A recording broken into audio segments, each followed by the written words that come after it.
चलिए मैं रब कर रहा हूं इसको।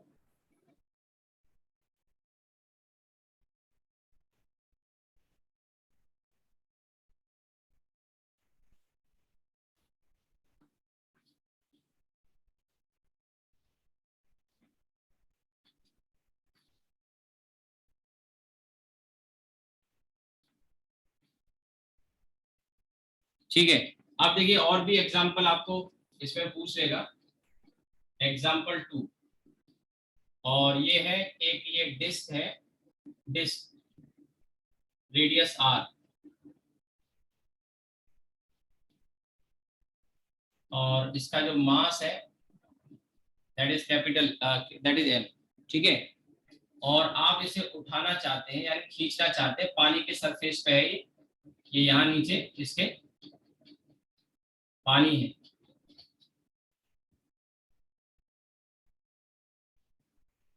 ठीक है, इसके नीचे पानी है। यहाँ पे जब फोर्स हम एफ ऊपर लगाएंगे, ये डिस्क मास एम है, रेडियस आर है। ठीक है, जब हम फोर्स लगाएंगे ऊपर खींचने के लिए, तो आप देखेंगे इस डिस्क के साथ पानी के सरफेस पे, तो पानी भी थोड़ा सा खिंच के आता है। ऐसे डिस्क है तो पानी इसके किनारों पर, इसके एजेस पे चिपक जाएगा, और वो जब आप इसे खींचेंगे तो पानी का सरफेस इस तरह से इसके साथ खिंचता हुआ जाएगा, ऐसे खिंचता हुआ, और थोड़ी देर बाद अलग हो जाएगा। तो क्वेश्चन ये पूछा जाता है कि ये फोर्स एफ कम से कम कितना होना चाहिए, minimum, F minimum to lift the disc, F minimum to lift the disc, disc को उठाने के लिए कम से कम कितना चाहिए। तो अब यहाँ पे देखिए, ये मैं दिखा रहा हूं, इसमें ये इस तरह से पानी, ये मैंने दिखाने की कोशिश की, अगर आपको विजिबल हो रहा हो ये, तो पानी इसके साथ खिंच के आने लगेगा। तो यहाँ पे आपको एक बात जो समझनी है वो ये है कि जो पानी इसके साथ खिंच के आ रहा है वो इसे वापस खींचना चाह रहा है नीचे की तरफ। ठीक है, तो ये जो डिस्क है, इस डिस्क पे दो फोर्स काम कर रहे हैं। एक तो इसका वेट, मास एम है, तो वेट कितना हो जाएगा mg, और साथ ही साथ इसके जो किनारे हैं ना, ये इसके किनारे हैं, उन किनारों पे पानी का एक फोर्स इस तरह से आ रहा होगा। जब ये अलग होने वाला होगा ना, तो ये पानी का सरफेस ऐसे खिंच के ऐसे हो जाएगा, इस तरह से ऐसे। तो डाउनवर्ड डायरेक्शन में किनारों पर पानी का जो फिल्म चिपकी हुई है, वो डाउनवर्ड डायरेक्शन में एक फोर्स और लगा रहा होगा। ये फोर्स मैं एफ डैश कह रहा हूँ, सरफेस टेंशन वाला एफ डैश। और एक वो फोर्स जो ऊपर उठाने के लिए चाहिए, ऊपर वाला, ये निकालना है हमको। अब ये जो नीचे फोर्स आया है ना, सरफेस टेंशन वाला फोर्स है, लेट इसे एफ एस टी कह देता हूं मैं, एस टी। तो ये फोर्स आएगा surface tension into length, surface tension into length. तो सरफेस टेंशन लिक्विड का दिया है एस आपको। अब लेंथ क्या होगी, तो आप देखिए इसके किनारों पे लगा होगा, लेंथ पे लगा होगा किनारों पे। तो किनारों के लिए एस इंटू, और इसका सरकमफ्रेंस रेडियस कितनी है आर, तो ये आ जाएगा 2 pi are, S into 2 pi are, S into 2 pi R, और एम जी नीचे। तो जो फोर्स आ जाएगा वो आ जाएगा mg plus 2 pi r into s, mg plus 2 pi r into s. ये आ गया आंसर आपका। ठीक है, एक तो वेट, और ये सरफेस टेंशन की वजह से फोर्स, जो कि केवल किनारों पे लगेगा, फ्री सरफेस जो होता है वो वाला। ठीक है, तो ये फॉर्मूला आ जाएगा F equals to mg plus 2 pi are s. अगर ये फॉर्मूला समझ में आ गया है तो इसी तरह का एक सवाल और बनाया जा सकता है। ये एक स्क्वायर प्लेट है, ये एक स्क्वायर प्लेट है, square plate of mass m, और इसकी जो लेंथ है स्क्वायर प्लेट की वो l है, और पानी के सरफेस के ऊपर पड़ी है, और आप इसे उठाना चाहते हैं। तो उठाने के लिए आपको कम से कम कितना फोर्स, अभी जो पूछा है ना उसी तरह से कम कितना फोर्स लगाना होगा। सेम कहानी बनेगी, इसके भी किनारों पर पानी चिपक के खींचने लगेगा इसके साथ। जब आप इसे ऊपर खींचेंगे ना, तो ये इस तरह से पानी खींच के जाएगा किनारों पे ऐसे कर। तो सेम वही, एक तो इसका वेट आ जाएगा, और एक सरफेस टेंशन वाला फोर्स और आएगा किनारों पे चारों ओर। तो क्या आंसर आएगा आपके हिसाब से, बताइए।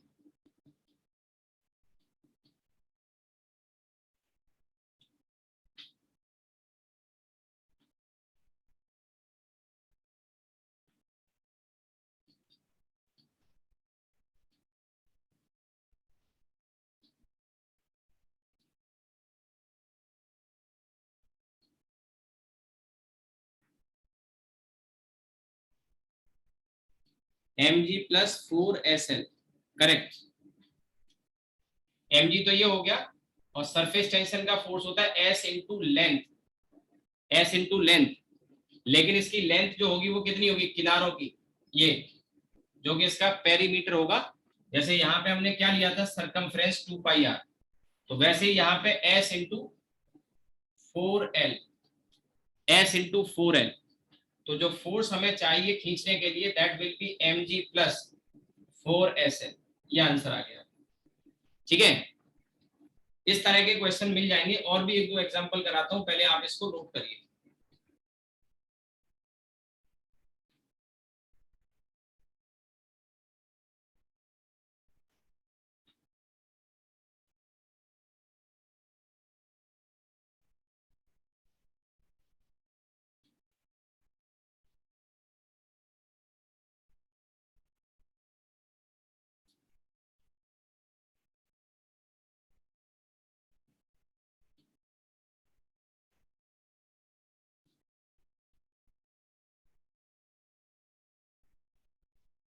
अगला क्वेश्चन देखिए इसी तरह का। आपके एक डिस्क हमने ली तो है, लेकिन उस डिस्क में बीच में होल है डिस्क में, यानी कि डिस्क की अंदर की रेडियस a और बाहर की b है, और मटेरियल केवल यहाँ पे है। ये अगर आपको विजिबल हो रहा हो तो ये बात, ठीक है। यहाँ पे मटेरियल है केवल इस जगह, यानी बीच में एक पूरी डिस्क थी b रेडियस की, और बीच में एक होल पंच कर दिया, एनुलर डिस्क कहते हैं इसको। तो इसे उठाने के लिए आपको कम से कम कितना फोर्स लगाना होगा, और इसका मास m दिया है, और पानी का जो सरफेस टेंशन है, पानी यहाँ चिपक जाएगा, तो पानी का जो सरफेस टेंशन है वो s है। इसी तरह से सोचेंगे।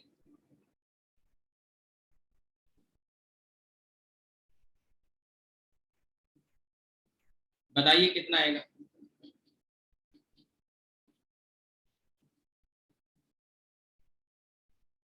हाँ, Mg+2πSa+, हाँ बिल्कुल सही, ठीक है। तो अब देखिए इसमें क्या था, केवल बाहरी किनारे खाली थे, लेकिन इसमें दो किनारे हो गए, एक तो बाहर और एक अंदर। तो पानी जो चिपकेगा ना, वो हर जगह जहां किनारा मिलेगा वहां चिपकेगा, ऐसे करके। तो एक तो बाहर की साइड में पानी, और एक अंदर का जो इनर पार्ट जो कट किया है ना, वहां पे। तो असल में ये वाला जो टर्म हमने लिखा है ना, इसी तरह से आएगा। एक तो इसका वेट mg आ जाएगा, और जो सरफेस टेंशन का फोर्स आ रहा है नीचे, वो फोर्स को मैं st कह रहा हूँ, FST। तो वो आ जाएगा आपका surface tension multiplied by length. तो एक लेंथ तो ये है, सो दिस इज 2πb, और एक अंदर की भी लेंथ है, यहाँ पे भी चिपका होगा, तो 2πa, यानी s इंटू 2πb और s इंटू 2πa। ये तो सरफेस टेंशन का फोर्स आ गया, और इसके अलावा क्या है, mg और है। तो फिर जो हमें फोर्स चाहिए वो Mg+2πs और ब्रैकेट में a+b, ये आंसर आ गया, ठीक है। इस तरह से आप इसे कर सकते हैं।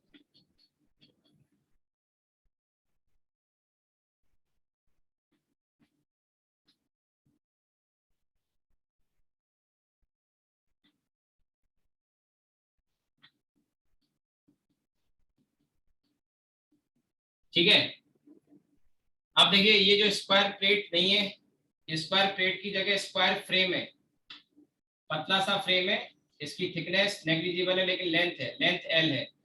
Square frame, square frame of mass m। ये फ्रेम में केवल इसकी ये जो मोटाई है ना, ये वाली थिकनेस नेग्लिजिबल है, ये वाली थिकनेस नेग्लिजिबल है, ये वाली केवल लेंथ है। और इस केस में इसे उठाने के लिए कम से कम कितना फोर्स चाहिए, उठाने के लिए कम से कम कितना फोर्स चाहिए। फ्रेम है, ध्यान रखना, प्लेट नहीं है, फ्रेम।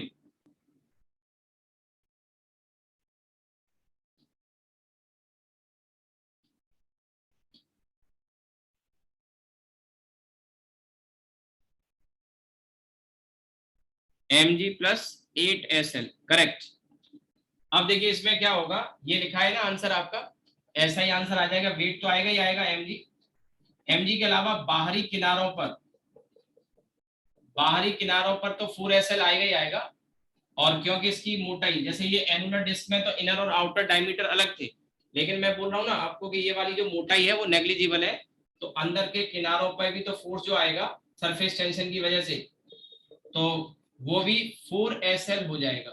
ये तो बाहर वाला हो गया, और इसी में 4SL अंदर वाला भी हो जाएगा। तो कुल मिला के यहाँ पे F equals to mg+8SL answer आ जाएगा, mg+8SL। ठीक है, आप नोट कर लीजिए इसको। इस टाइप के कुछ सिंपल क्वेश्चन भी मिल जाते हैं जो आपसे पूछे जा सकते हैं।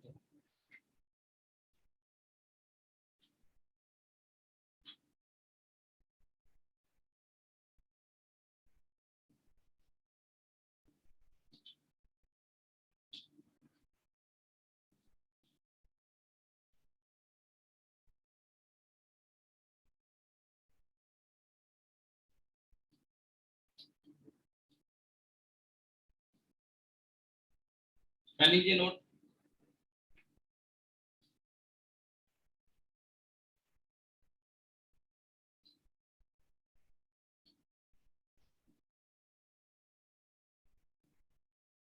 ठीक है, थोड़ा सा समय बचा है 2 मिनट का, तो 2 मिनट में छोटी छोटी एक दो बातें बता देता हूँ आपको, फिर कल कंटिन्यू करेंगे क्लास। 3-4 दिन में ये खत्म हो जाएगा सरफेस टेंशन भी, और फिर फ्लूइड वाला पार्ट रह जाएगा, जिसमें विस्कोसिटी और आपका Bernoulli theorem, Pascal's law, Archimedes principle, ये सब चीजें रह जाएंगी। तो वो भी 7-8 दिन में कवर हो जाएगा। ना सी मेरी बात आप सुने पहले तो ध्यान से। इसमें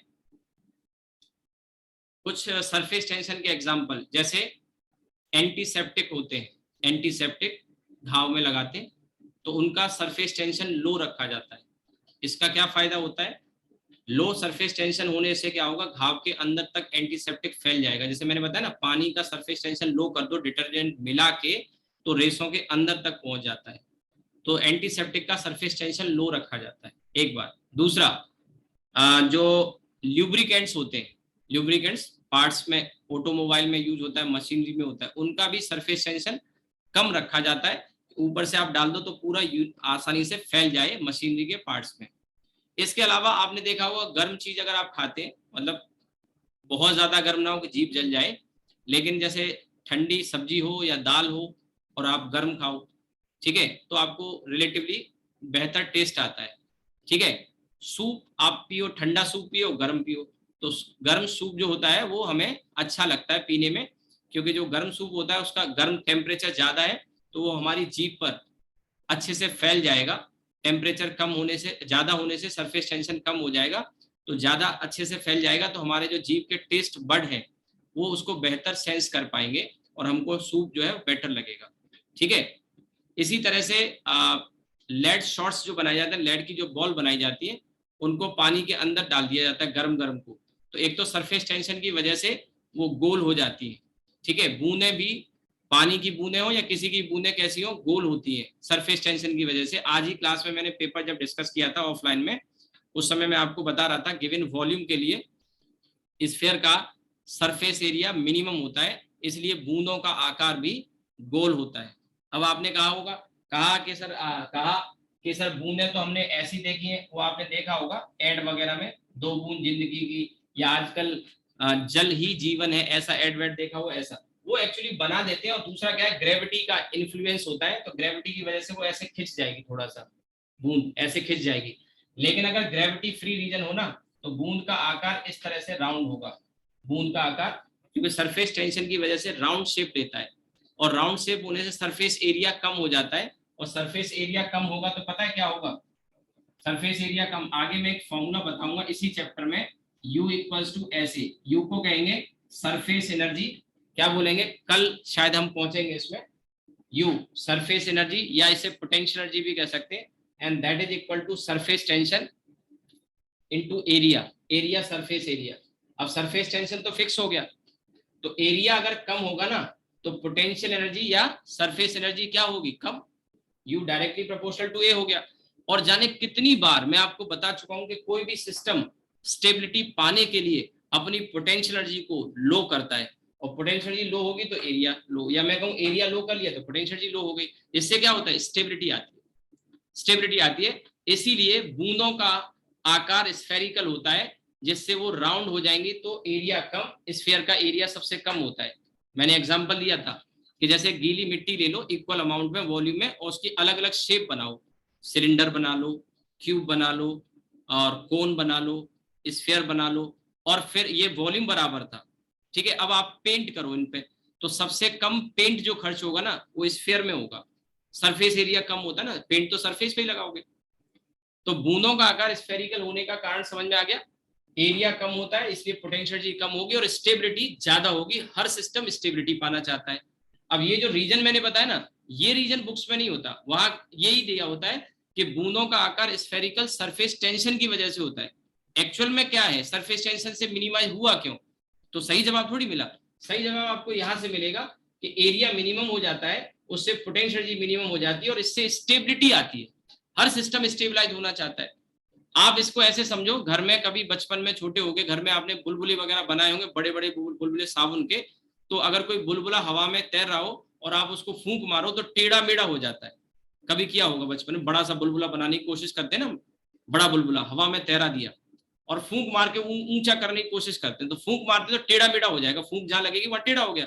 जैसे ही आप फूंक मारना बंद करोगे आप देखो फिर से स्फेरिकल हो जाता है। ऐसे ही क्यों नहीं रह जाता, क्योंकि आप उसको डी शेप करके क्या कर रहे हैं, पोटेंशियल एनर्जी को बढ़ा रहे हो, और पोटेंशियल एनर्जी बढ़ेगी तो अनस्टेबल होगा वो, और अनस्टेबल होगा तो स्टेबिलिटी की तरफ लौटेगा, तो फिर से कैसा शेप हो जाएगा, स्फेरिकल। बात आई समझ में। और पानी की बूंदें तो खैर नहीं, लेकिन मरकरी की कभी बूंद आपने देखी हो, या कभी घर में कहीं से मरकरी थर्मोमीटर वगैरह टूट जाता है तो उसकी बूंद देखी होगी, तो वो बूंद को अगर आप राउंड होती है उसको आप हिट करो तो वो ऐसे हिल के फिर से स्फेरिकल हो जाती है। उसका कारण भी यही है, क्योंकि स्फेरिकल रहना चाहती है सारी बूंदें। ठीक है, तो चलिए आज के लिए इतना ही, कल हम कंटिन्यू करेंगे इसको आगे, और ये वाला पार्ट भी हम कल कवर कर लेंगे। ठीक है, चलिए।